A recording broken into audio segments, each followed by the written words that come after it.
নতুন একটা ভিডিও শুরু করে দিলাম আজকে। এই যে গরু মাংস দিয়ে, কুরবানির ঈদ আজকে। আপনাদের সবাইকে ঈদ মুবারক, ঈদ মুবারক, ঈদ মুবারক।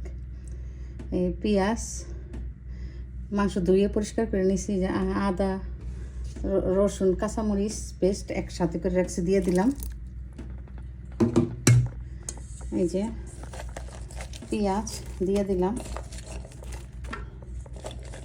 বেশি করে রান্না করব। দিয়ে দিলাম গোটা রসুন, এই যে এলাচ, দারচিনি, লবঙ্গ একটু পরে দিচ্ছি। দিয়ে দিব মশলা, হলুদ, মরিচ, ধনিয়া, জিরা, আদা রসুনের পেস্ট, এই যে সবটাই দিয়ে দিলাম। দিয়ে দিলাম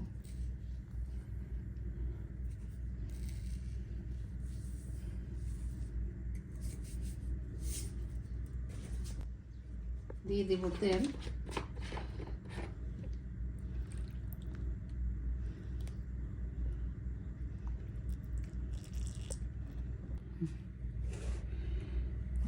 মাখিয়ে নেব।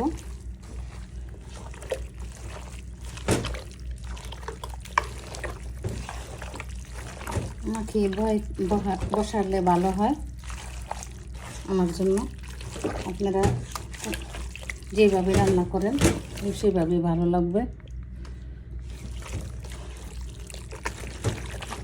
এটার থেকে ঢেলে ফেলছি আরেকটা পাতিলে, একসাথে কষিয়ে নেব। দিয়ে দিলাম, এই যে বসাই দিলাম।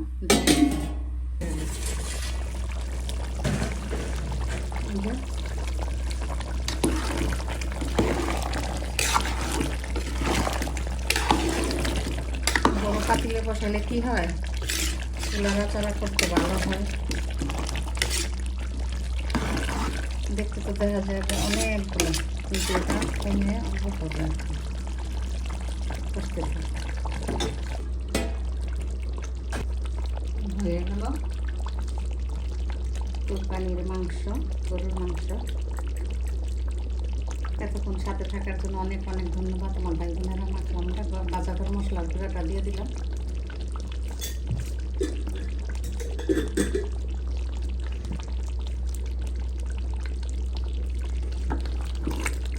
আজকের মতো এখানে বিদায় নিব।